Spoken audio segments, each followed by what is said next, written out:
Okay, so this is actually my fifth attempt at recording this, so I am really hoping that it works because my computer overheated. But today, what we are going to discuss is La Conquista de las Américas, so the conquest of the Americas, unas razones, some reasons. So, hopefully we clear up a few misconceptions behind the reasons for the conquest, and why Colon was sent on that initial voyage. Y unos resultados, so that means some results that we still see today, mainly in forms of the basic Latin American social structure that really had its roots in the beginnings of the conquest and that we still see today. So first off, what we need to understand is what happened in 1492 in Spain. So the first thing that happened is on January 2nd of 1492.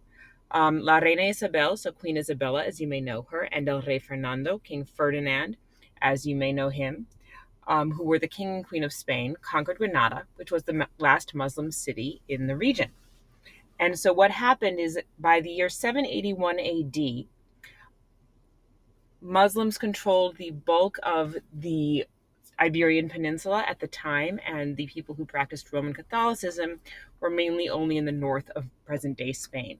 So since 781 AD, the Roman Catholics had been fighting to push Muslims and Jews out of Spain, and it was a long task because Spain at that time was really largely divided into many small different regions and countries, as were many places in Europe.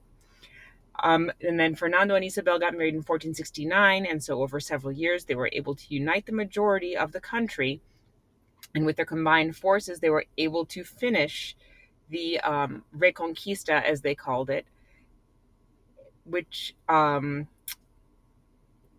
culminated, of course, then with the taking of Granada from the last Muslim king there.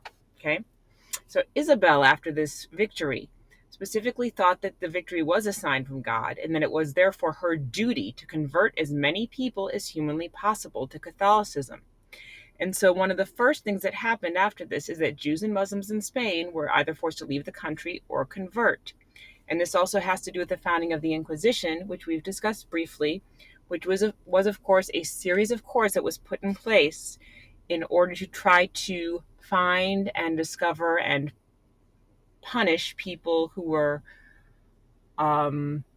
accused of practicing a religion other than Roman Catholicism. So Isabel's religion and belief in her need to spread Catholicism was really a driving force behind the initial trips and the conquest and colonization of the Americas.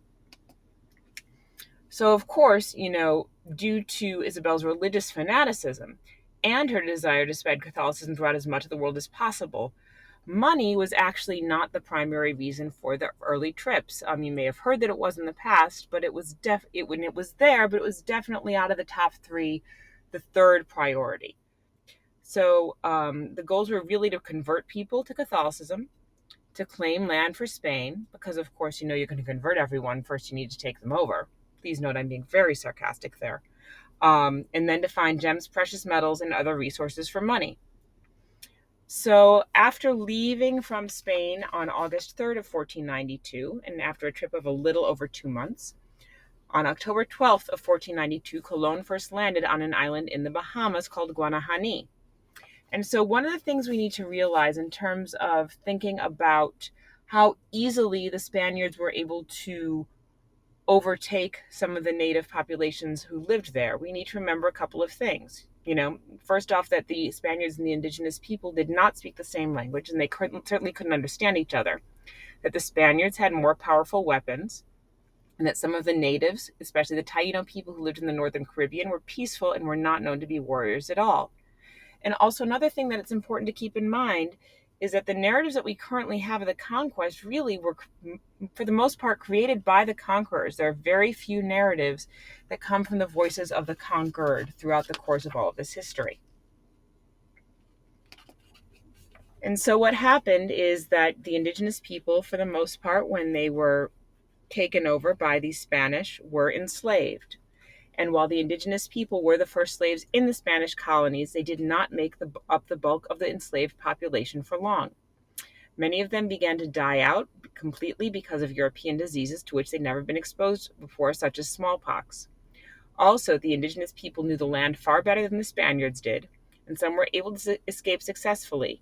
There were also some indigenous revolts, but those were largely put down. However, because many indigenous slaves died of smallpox or were able to escape, the Spaniards began to bring Africans to the Americas as slaves in 1501. And be aware that there already, prior to this, were Africans who had been forced into slavery who were already living in Spain.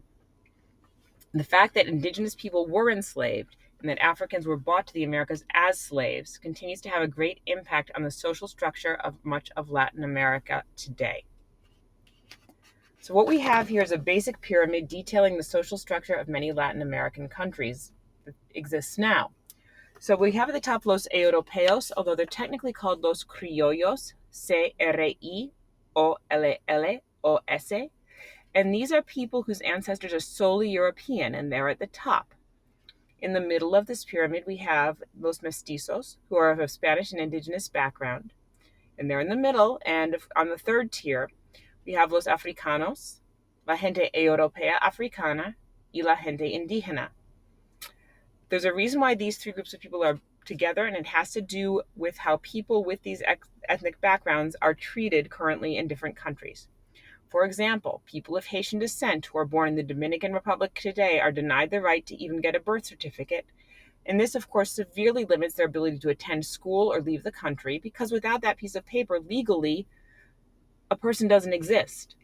In other countries, la gente indígena live completely isolated from their capital and speak their own native language and are not given the opportunity to go to school and learn Spanish, which is the language of business, government, and higher education.